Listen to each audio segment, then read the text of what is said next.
So good evening, and those of you that are out there. Thank you very much for attending with your student, parent, carer, and those of you that might be watching on repeat as well. Hello. So I've been reliably informed by the system that it's just started recording.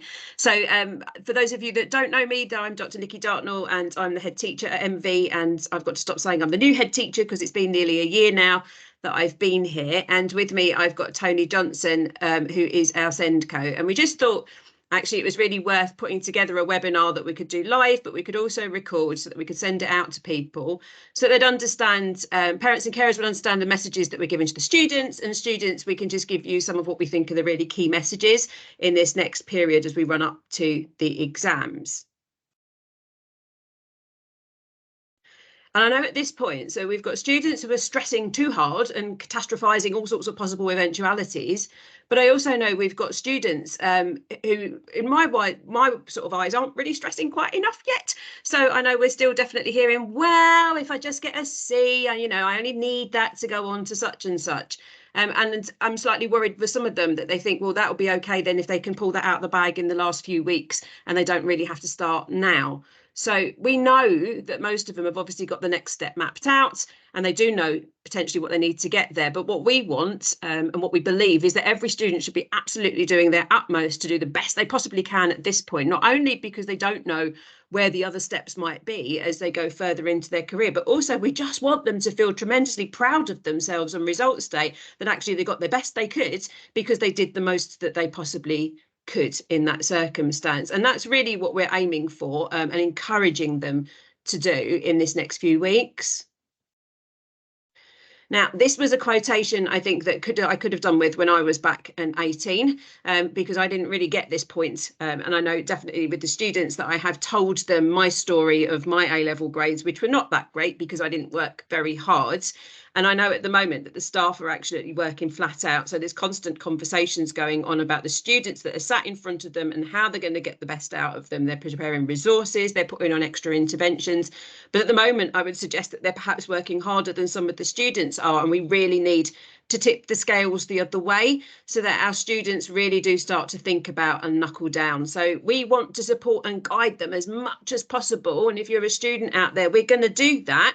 And as your head teacher, I'm incredibly proud to be your head teacher, and I have absolute belief in your abilities, but the hard work has to start if it hasn't already.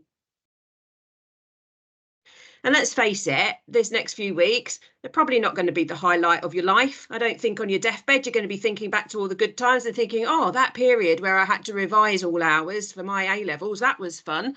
However, that short period of your life where you have to sort of prioritise the studies and put aside the other bits and pieces to a lesser degree, hopefully that will lead to the highlights of your life that you do remember, because it opened up all of those different opportunities for you. And I know that all of these things on the screen are definitely reasons that people dread exams. So failure, we're always being told it's really good for us. It can be, it is. But for those of you that have got progression goals and you have grades that you need to get, obviously there's a level of stress there for you for that. You might feel pressure from yourself and your internal pressure. You might be getting pressure from others. There might be negative past experiences. And also it's the fear of the unknown, isn't it? You don't know what's going to be on that exam paper. It would kind of defeat the point if you did. But wouldn't it be lovely if you could get rid of that fear? But the way that you do that is by making sure that you are absolutely as prepared as you possibly can be. And all of that unhelpful thinking, when your brain, sometimes your worst enemy, because you're desperately trying to remember facts and figures, but actually that little internal voice is busy saying all of this to you instead and making it really hard to revise. And then what tends to happen, or what can happen with some students, is this. So we tend to go into the let's just bury my head in the sand approach. Certainly I've spoken to students who are like, but if I just don't listen to what people are telling me and I pretend, it will all go away. But sadly, what then happens is this. So this is that happens if you're burying your head in the sand when we get to that exam period, when you get to the results day. We really don't want this for you. So we definitely know that the burying the head in the sand approach doesn't work. And we definitely know that applying yourself, finding the extra hours in the week and doing a little bit of extra work and seeing those marginal gains, we know that does work. And we know that can only have a positive impact. And we know that you've got nothing to lose by trying it. And I also know that for some of you, it's going to feel really overwhelming at this point. And us talking about this and pushing you and saying, so how are you going to get to the next grade can feel like a lot. And I'm just going to say, you know, take your time. There still is time. We've still got a couple of months before those exams start. And actually, if you can't, you know, we're not going to go straight from crawling to flying. So if you're looking at it thinking, I just can't do it, there's too much to do, then we're going to help you. And Mrs. Johnson's going to talk about some strategies in a bit about how you can take smaller steps and that we get there incrementally. We don't suddenly say, well, you're an E, let's go for the A star now. We're going to say, well, you're an E at the moment. That's what you got in your mock. Okay, let's look at how we get you to a D. And then let's look when we get past that to the next grade, if that's where we need or that's where we want to get you to. So I don't want you to think that we're suddenly pushing everything at you and that you feel this overwhelming pressure about it's too much, I can't do it. Part of the point of this evening is for us to talk about those techniques that will help you feel more confident.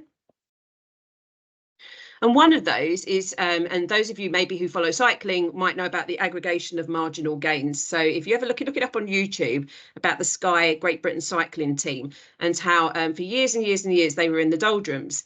And then the new coach came along and he implemented the aggregation of marginal gains, which is I'm going to do everything just 1% better. So they designed pillows that were just better for that particular cyclist, and they took them with them everywhere they went. They thought about the outfits they were wearing. They thought about the tiny little bits of the bike that they needed to tweak.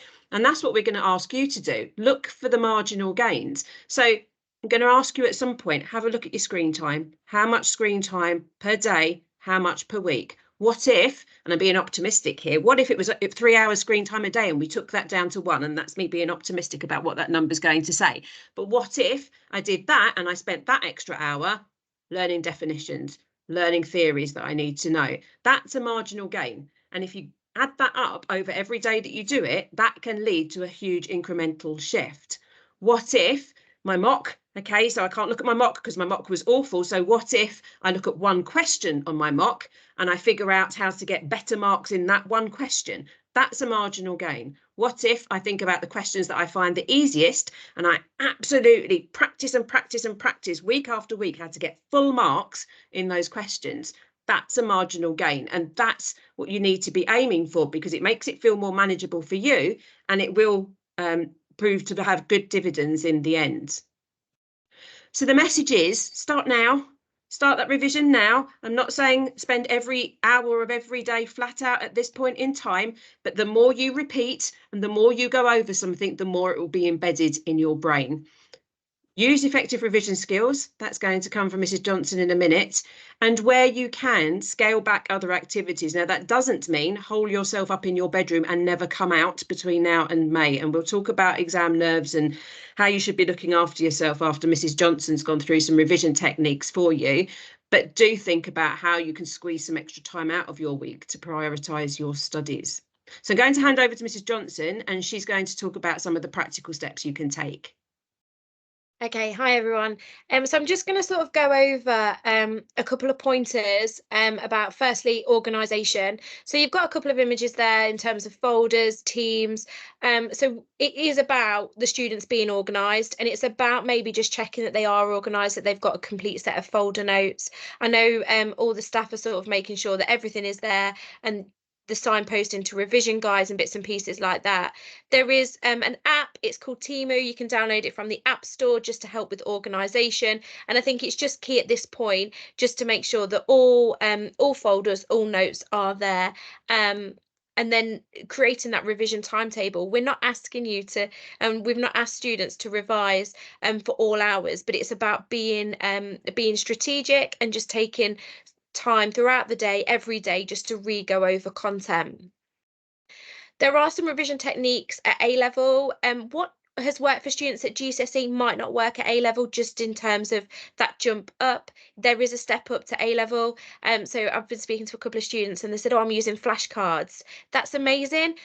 but as a sole revision technique, there needs to be something else. So on the slides, you can see a good mixture there. So we have mind mapping, flashcards, which just seem to be an MV preferred technique for the majority of students. Revision guides. I know a lot of our subjects really push for uplearn, and then there's also YouTube videos as well. So there's a really good mix of techniques out there. But what I will say from speaking to the students, it's that pairing up with the exam questions. If we were to be tested on flashcards and the creativity of the knowledge and the and just recall, it'd be brilliant. But actually what the majority of them are being tested on is those exam questions, and that at the minute seems to be that missing link, is actually pairing up flashcards with exam questions or mind map with exam questions. And the staff at MV are more than willing to mark any questions and bits and pieces like that, or look over, or are the students on the right lines. So again, it's just that missing piece really for me, for the students that I've spoken to, is just pairing it up with exam practice, just so there's no nasty surprises when you go into the examination for students, and just so that they are fully prepared as well. I'm just going to talk you through some proven A-level strategies. So the first one that we've got is the space revision technique. This really does help in terms of that consolidation of knowledge over a period of time. And again, it's just about revising, having that short break, then testing, going back, and just that continuation really. This has been shown to students, and obviously it is available as well if you were to just Google, but that space revision technique, so it's looking at it, then going back a day, and then just that consolidation. So even if you've looked at something a month ago, it's actually that repetition that is really important. With the Pomodoro technique, yes, we've just had a message on the chat. Yeah, we will be sharing these slides, so please don't worry as well. So with the Pomodoro technique, it's a brilliant technique to help beat procrastination. I, for one, this is my tried and tested method that I used at A-level, and it's one of those that I am saying to quite a lot of students, I would really definitely recommend you using this technique. They will say when Pomodoro, it's got no name, it's just tomato, so it's the tomato technique. But it allows that little bit of flexibility in their time. So they'll revise something for 25 minutes and have a break, do something that they enjoy. It could be if they've got a pet at home, it could be having a chat, grabbing something to eat, going for a walk. It can be anything. It's just breaking up that revision cycle and then going back and checking that knowledge. This one in particular is brilliant for parents to get involved with. So I, for one, when I was revising for my psychology A-level, I would revise my flashcards. I'd then give my flashcards to my nana, and then she would ask me questions. And she didn't need to know the knowledge of psychology. She didn't need to know my A-levels. She just needed to ask me questions on the flashcards. And that just helped to embed that learning into my long-term memory. So it's a really good technique, especially for parents to get involved in. So if there's one takeaway from today, Pomodoro technique, you can really help your young person at home just by getting involved. And it's not time consuming. It's just that quick check. And if they don't know something on the flashcard, that's not an issue, but it's just pointing them in that direction. So for example, like with my nan, she would just say, oh, you don't know that as well as what you did the others, and would pop it in a different pile, and then I would revisit it. So really good technique proven at A-level. Sometimes we don't have 25 minutes here to have a break and then that revisit time. So a real good strategy is to mix it up. We can't be doing the same strategy all the time. The students would get bored. So this mix it up. There are high, medium, and low, and students can choose one of the activities. So for high, they might do a timed exam question. They might even want to do a full paper. That would be quite high intensity. If they've just got 5 minutes of the day while they're on their way to their part-time work, or while they're at home or traveling anywhere, it might be actually that they look at a revision video in a low intensity technique. Again, it's just being flexible and not having that excuse of I've not got time to revise. There is always time, like Dr. Dartnel said, in terms of screen time as well. So it doesn't always have to be paper and pen. And I think that's where historically we see revision as, and it's actually about moving it forward. So it could be a Quizlet game. There are some brilliant ones out there for computer science. Have been this week the team have been supporting a student that's been doing Quizlet revision games. or it could just be recall with a friend or yourselves as parents. It could be just ensuring they've got the flashcards, highlighting, mind maps, but it's about using that combination just to aid that concentration as well. And then for some learners that we've got at MV, they can revise for significant periods of time. A power hour is brilliant if they've just got an hour of time in their schedule. So they could choose a past paper question, revise that content, do the question, and then they can mark their answer. So a lot of our mark schemes for all of our specifications are available online through the exam board websites and the mark schemes as well. And also there's that opportunity to get feedback from members of staff. And I think that's important, is that they're not in isolation in terms of their revision. If they do need our help, or if they need any help in terms of timetabling, I'm always available just to help, just to schedule it, just so it's not too overpowering for them, or that it seems like they're climbing a mountain. It's achievable steps starting now to help them gain success.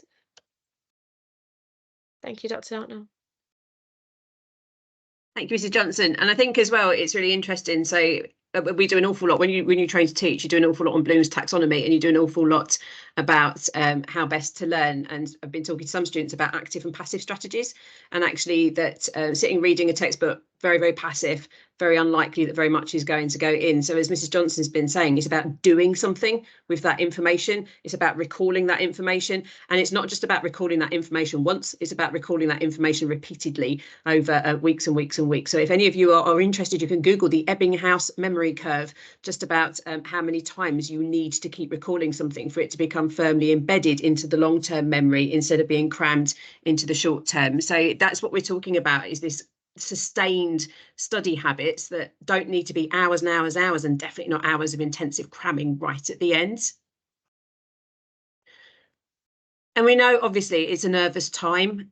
And I know that for some of you, probably just even talking about this might making you feel a little bit nervous about what's coming up. And I know sometimes it can be quite hard to get those nerves under control.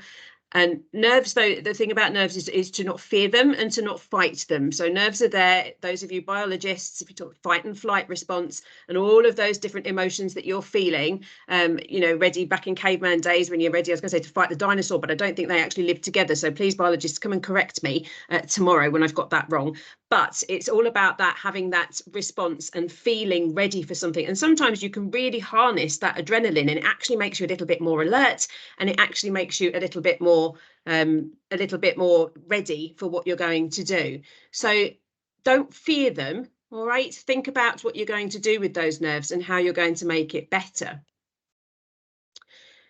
And we've all felt these, and these are, the symptoms of nerves. And if we take me back sort of 20-ish years ago, when I did my first lesson, when I was training to be a teacher, and when I first had to stand up and go into a lesson and stand up in front of a classroom and teach, I think I pretty much experienced every one of these repeatedly. And it was a miracle that we even got me in there. But I did. I got in there, I got control of it, and I carried on going. And that's what you need to do. So these, infrequently, ahead of an exam, okay, that you'd rather that wasn't happening, but some of that might happen. All right. And what we can do is work with you on techniques about how to get that under control and how to harness it in a positive way. But if the nervousness isn't temporary, and if it's shifting over actually into it's causing you severe distress, and if your sleep is interrupted, and if it's actually you can't get on top of being able to revise or just in top of life because it's all the anxiety has got to that point, then you need to do something about that, and we need to take action, because that isn't where we want you to be. So you all know Tibbs. We've obviously got Tibbs. She's always available, and we would be more of us increasingly available. You can come and chat to any of us at any point. You've got your tutor. My door is frequently open when I'm actually around and about. Mrs. Johnson, we get out and about, we wander the college as well. So if you want to, you can always come and talk to us, or talk to your parents, or talk to a friend. But if you're feeling any form of anxiety that you think is out of control, then we need to get that sorted and nip that in the bud. But please don't suffer in silence. Many of us have been there in the past, and many of us have come out the other side. And we don't want you to look like the image on the left, my left. Okay, what we want is for you to make sure, as we said, we don't want you to go into your bedrooms and lock yourself in until May. You have to have a balance still. What we're saying is that we need you to increase your efforts and we need you to increase the amount of time that you spend on study. But we also want you to actually enjoy your life occasionally. So get out and get some fresh air. Carry on with any exercise that you normally do, if that's something that you really enjoy. Meet up with your mates. And actually, as we said, you can find some really quick wins. Just stay off TikTok for a couple of extra hours a week. That's a really quick win. So just unplug yourself a little bit, stay calm, be very, very positive about it. As I said, we have absolute belief in how well you can do and how well you're going to manage and how well you can manage to get things sorted in the next couple of months.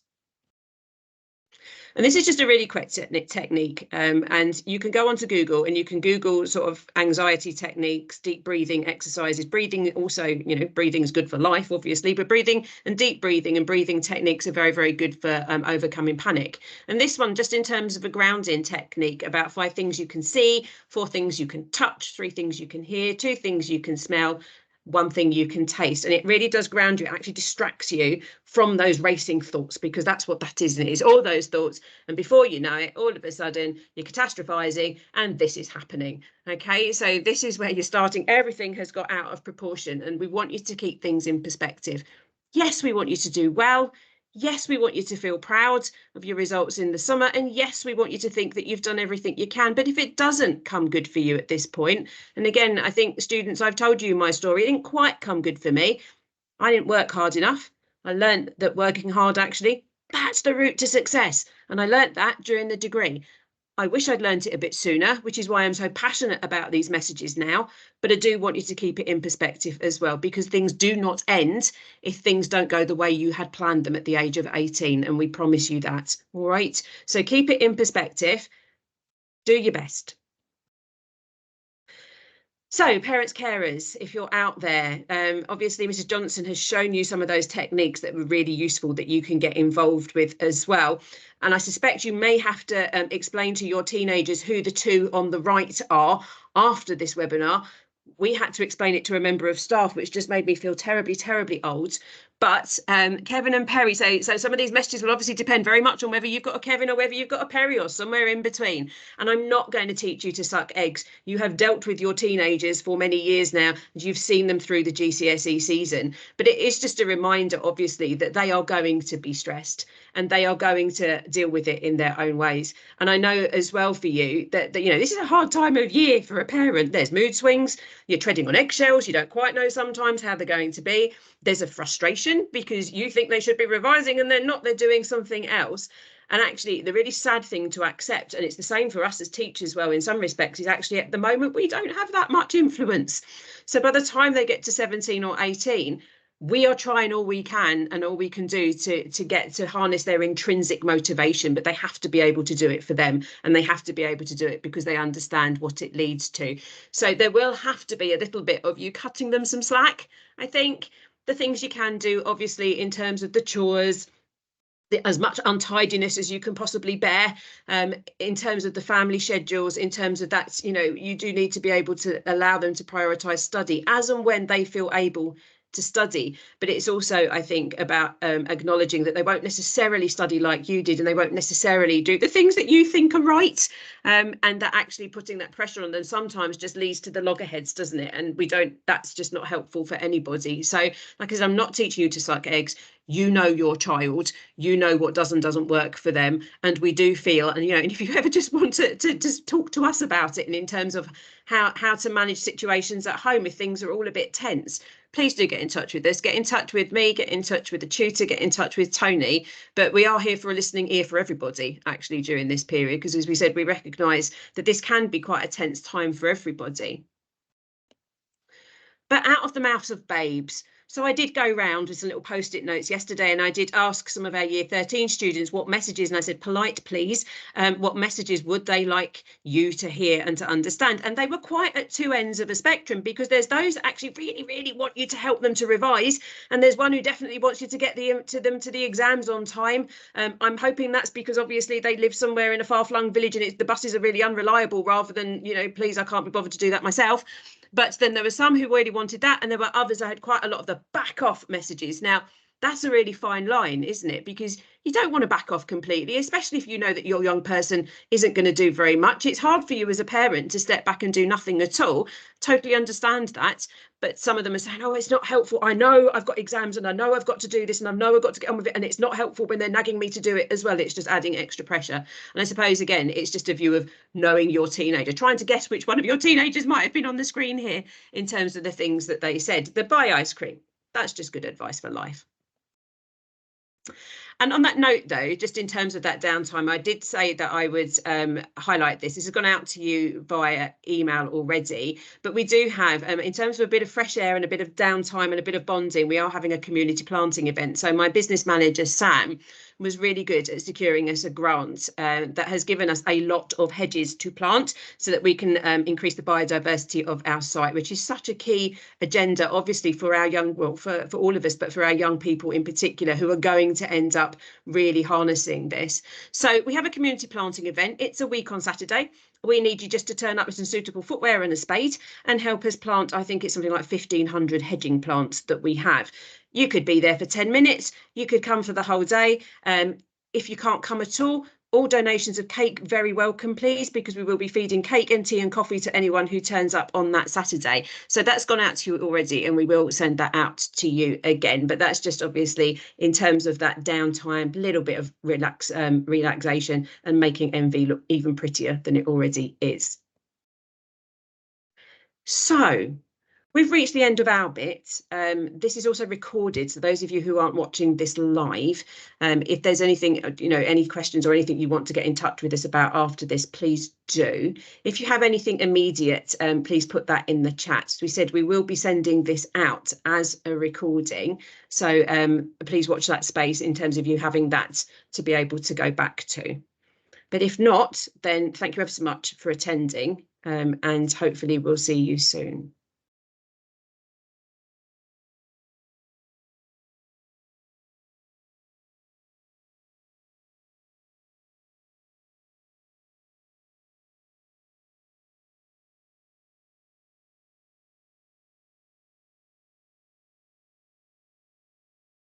Got some brilliant questions coming through already. Yeah.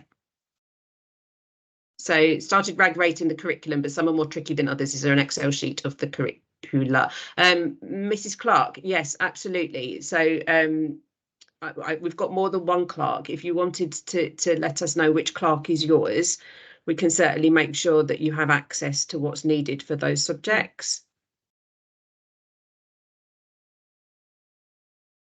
Zoe Clark, thank you. That's fine then. Yeah, we'll make sure that you've got those.